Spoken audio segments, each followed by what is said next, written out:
Okay, so tonight for history homework, we're going to do pages 9 and 10, and that goes in your textbook with pages 10 and 11. So you're going to do page 9, just like you did yesterday. It says, before reading for section 7, which is called clay sculpture, before reading, label 2 details in the image that may offer clues about why the artist created this sculpture. So why would the artist create this sculpture? So I'm going to do some details there. This kind of looks like a buffalo or something. So I'm going to put like buffalo. What else do I see here? Buffalo.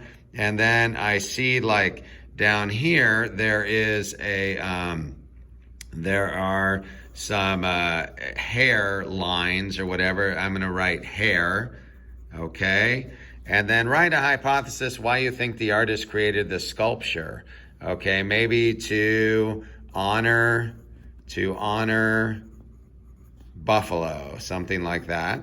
And then it says to go ahead and read the section and add any items. So let me do that real quick. I pretty much covered it. They just mentioned that a powerful neck, so I'll add that.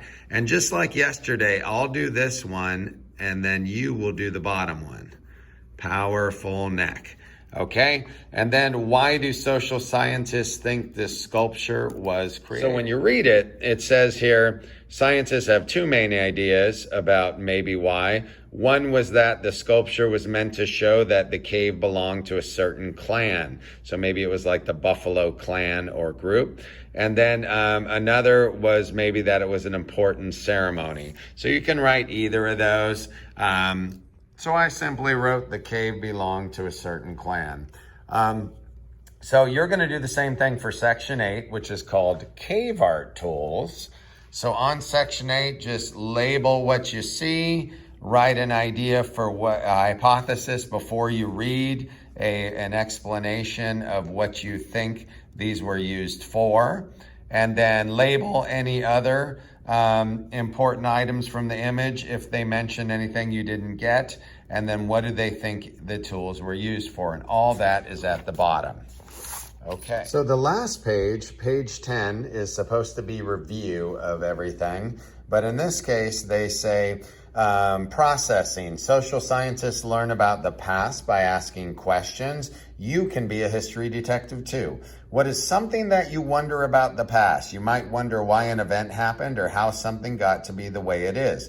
Write your question below. I'm going to give you an example. You may use my example if you can't think of anything else, but if you can think of something else, go ahead and put that. So my compelling question I came up with is, how did dogs become our friends? How did they become friends with humans? You could do the same thing or do it with cats or horses or any other animal. Okay. Then it says, think of a question.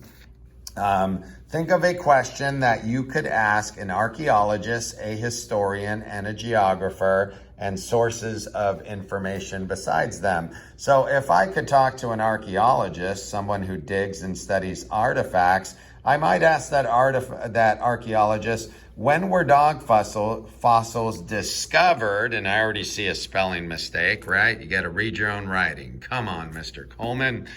When were dog fossils discovered in the same location as humans? Then I'd ask a historian, someone who studies the past. I might say, ask a historian, when were dogs believed to be domesticated? Domesticated means tamed and living with us.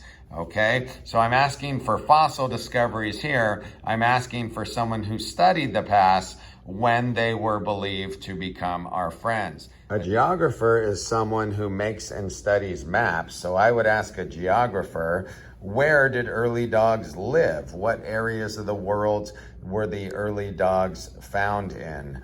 I know they came from wolves, but where were they living at the time? And other sources of information, books, internet, museums, and that's how you do it. Okay, email me if you have any questions, or we can talk about it in class during tutoring time, the last 30 minutes. See you later.